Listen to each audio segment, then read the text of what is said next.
class is now in session. I am Professor Hockey, and today we're discussing Game 76 of the regular season, which I am now dubbing Miracle on Ice 2.0, as the San Jose Sharks are finally able to get a victory. You can beat them 10 times in a row, but you can't beat them 11 times in a row. The Sharks managed to take out the Blue Jackets from Columbus to win this game by a score of 3-2. So finally, some positive vibes coming out of the San Jose Sharks. Yes, it would be technically better to lose this game, especially when you consider the fact earlier today the Red Wings had a very surprise victory against the Tampa Bay Lightning, which could have potentially helped the Sharks in the standings race for the bottom to try and get as best of a pick as possible in the upcoming draft. But still, when you lose 10 games in a row, you do kind of want to get a win, especially when you are playing with so many young players in the lineups like the Sharks currently are. You want to get some good feelings in there, and the Sharks managed to do so. But this game ended up being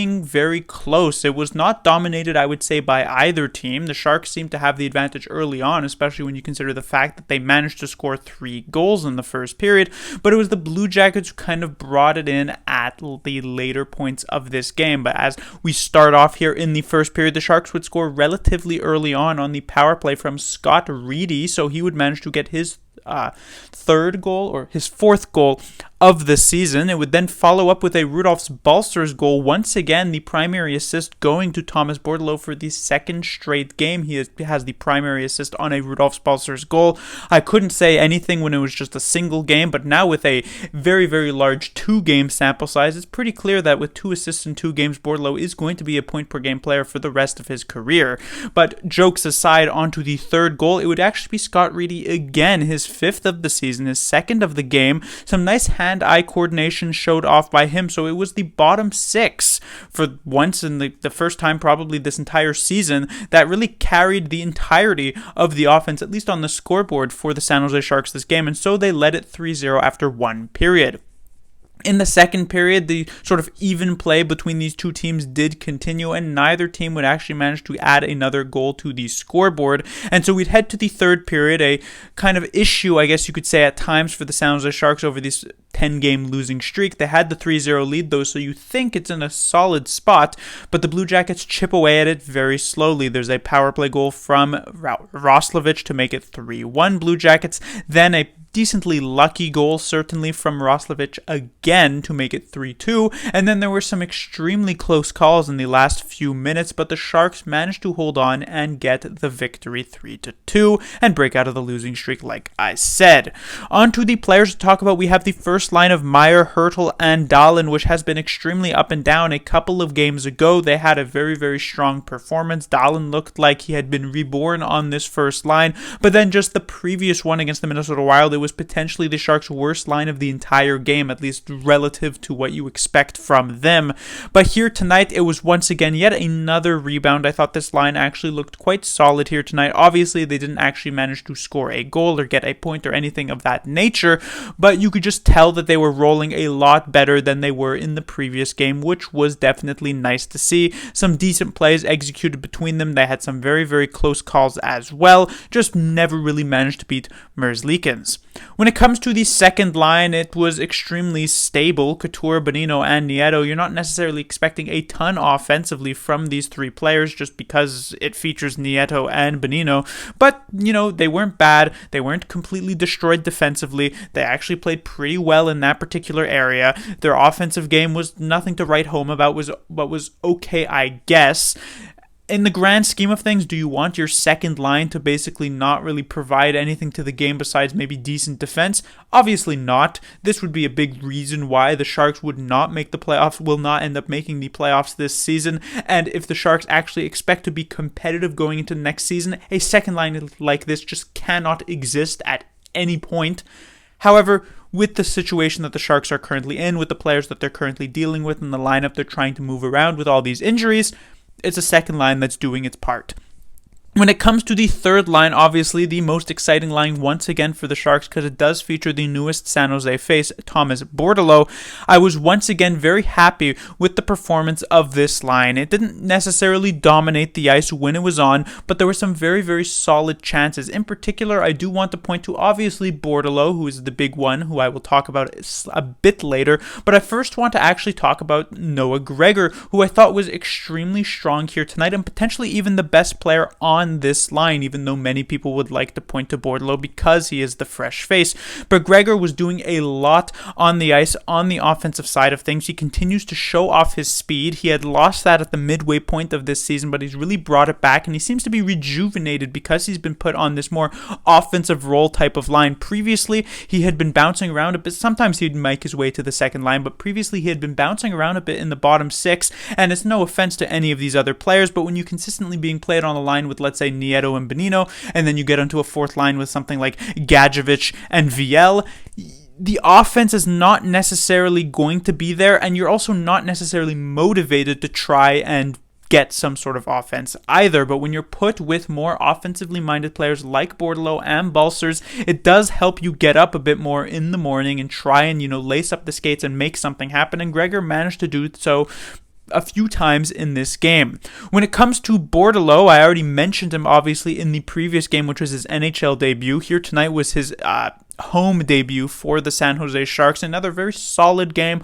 Once again, the defense obviously leaves something to be desired. Bordeleau a lot of the time seemed to be thinking more so offense first and kind of seemed a bit lost, well, not even a bit lost, seemed quite lost when it came to defending in the defensive zone. However, if there is something that I do want to talk about in terms of Bordeleau, is not just his offensive capabilities, which are clearly there as we saw on display with this pass to Balcers for the second goal of this game, but it's also his play along the walls. And this was a big criticism that I had of William Eklund earlier on this season. Eklund played 9 games for the San Jose Sharks before being sent back to Sweden, and there was obviously a very, very clear display of skill from Eklund's side, and I honestly thought Eklund was even slightly better in the defensive game than Bordeleau was. But the problem is Eklund just couldn't really win any of these board battles. He was frequently out-muscled along the board, and so a lot of the times he'd end up losing the puck and would be unable to retrieve it back. But Bordeleau multiple times thus far over these past couple of games, he's managed to be very, very strong in the forecheck, create turnovers, and be able to feed this puck to his teammates to allow for goals. On both of Balcer's goals here tonight and the other night against Minnesota, it was Bordeleau's hard work along the boards that eventually led to those goals. So very impressive, to say the least, when it comes to that board play, which is why I think he is going to be, with 7 games left and no playoff hopes, he's obviously going to be in the lineup for the rest of the season compared to Eklund when the Sharks were trying to slide the ALC and had hopes. It was obviously a situation where Eklund probably wasn't going to make the team unless he was really strong. Bordeleau, but still, I can imagine if this were earlier on in the season, Bordeleau would probably find himself a healthy scratch occasionally just because of the Bob Booner strategies. Usually is just what he does, but I felt as though there are more aspects of his game that are strong enough to keep a lineup spot compared to Eklund. I feel like he's a bit further along, which makes sense considering he is a bit older than him. Finally, moving on to the fourth line, of course, we had this, I guess you could say, breakout game from Scott Reedy. It was a decent game for the fourth line once again. It's actually kind of nice to have a fourth line that's not necessarily offensively fantastic, but can occasionally chip on the offensive side. Shemilevsky had a couple of decent plays here.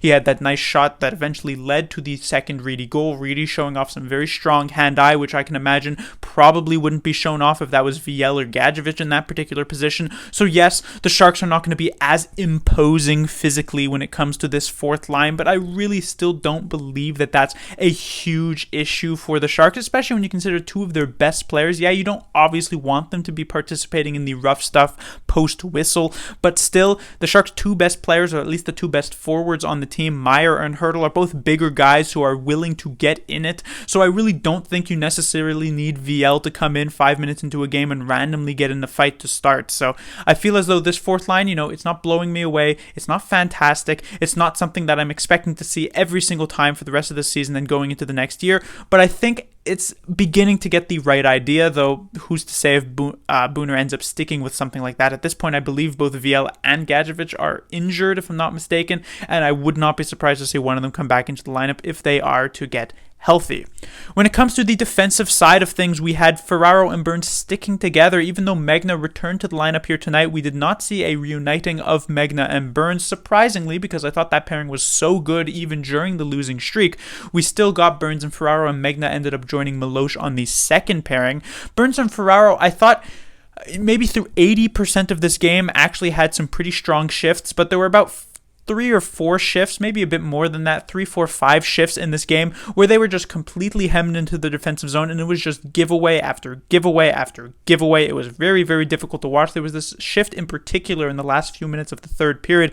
This also included misplays from the Sharks' third line of Bordelot, Gregor, and Balsers. Honestly, literally every single player on the ice in that particular shift made at least one mistake in trying to get that puck out of the zone, but in particular, Burns, a couple of failed clears. Ferraro had a failed clear, got out-muscled along the boards, which is not good to see, gave it away. So generally, it was a rough shift, and there were a couple of rough shifts for both Ferraro and Burns, but at the very least, it was somewhat mostly positive, which is nice to see because you can iron out those issues, or you could just sort of chalk it up to, occasionally you're going to just be hemmed in your own defensive zone. That's kind of an unavoidable situation. So honestly, it wasn't an awful game from this top pairing, but it definitely could have been better. When it comes to the second pairing, Megna returned. I thought these two are obviously much more defensively minded. Once again, I've mentioned this many times in the past. It's tough to have these two defensively minded players on the same pairing because they're both not particularly great at moving the puck, which finds yourself making it very difficult to actually clear it out of the zone unless you get a lot of help from your wingers up the wall. And there wasn't a ton of that this game. There was a decent amount, but not a ton of that. So Megna and Milosh, while they weren't bad in their own zone, they did find themselves playing in their own zone a lot. So I guess that's something. When it comes to the third pairing of Vlasic and Merkley, honestly weren't given a ton of ice time. There was one thing I noticed as we moved into the last couple of minutes of this game after that extremely terrible shift from the third line and first defensive pairing. Burns and Ferraro had found themselves on the ice for about 2+ minutes, 2.5 minutes I would say, and both went off for a change, get the next shift on. But then in the last 2 minutes of the game, Burns would return to the ice, but Ferraro would not. And you could say maybe because Ferraro doesn't necessarily have the stamina that you could say Brent Burns has, or at least that Bob Booner believes Brent Burns has. But it could also be indicative of how Booner was seeing Ferraro that game, because with Burns, Vlasic would end up joining him, which I was rather surprised by. And I thought Vlasic actually did a decent job in those last couple of minutes of defending against the Blue Jackets. The Blue Jackets did have possession, but they couldn't necessarily work a ton into the inside, and when they tried to, sticks were in lanes, and it was actually a decent set of defensive maneuvers from the San Jose Sharks and from those two players in particular, and Vlasic as well. When it comes to Merkley, the other defenseman on that pairing, I thought he had a pretty good game, though a very low event game, which I was both interested in but also somewhat disappointed in. I mentioned multiple games ago that Merkley is a very high event player where he's going to have very high highs but also very low lows, but over these past couple of games I felt like he's been an extremely stable player, which like I said is a good thing I guess if you're looking to be a playoff team and it's something that you want to be able to get into his game. But I'd also like to see a bit more offensive explosion from him, because Merkley, we know he's so capable of that because we've seen that multiple times this season, not just a couple of times here or there, but we've seen it multiple times in multiple different games. And so I hope that he's not actually being kept on some sort of tight leash, because getting only 12.5 minutes in a particular game and just being forced to dump pucks in or make very, very simple passes is not a great thing to see from him. There was maybe one decent offensive look, but otherwise not a ton, even if it was a pretty good game for Merkley, all things considered. And finally, when it comes to Capo Kakinen in net, finally gets his first win as a San Jose Sharks, a pretty solid performance for himself. Didn't really have a chance on the second Roslovic goal just because of the bounce that it ended up taking, and he had a bit of a chance on the first one, I guess, but it was on a 2-on-1. He got a piece of it, ends up deflecting off of him into the net, so a bit of an awkward situation. Honestly, I thought the Sharks just didn't defend that one well. I tweeted this out during the game, but if you go for a short-handed rush, like you get two or even three players up the ice like the Sharks did, you cannot miss the net on your shot, and that's exactly what the Sharks did, which allowed for the odd man rush the other way on a power play, which you never want to see happen. So I don't really blame Kakinen for that, and otherwise he made a lot of great saves in this game, and so he was very deserving of this first Sharks victory. But that will do it for this review. The Sharks will be back in action on Thursday. They will be taking on a much tougher team. Not to insult the Blue Jackets, but they're not a playoff team. They were dealing with multiple injuries, which could be a big reason why the Sharks actually managed to break out of their slump. It's nice that they got an easier opponent and managed to do so, but now on Thursday they're going to be up against the St. Louis Blues, who have just been absolutely on fire as of late, and we'll see if the Sharks go right back to the losing ways and potentially in an ugly fashion, or if maybe they can string a couple of wins together. Class dismissed.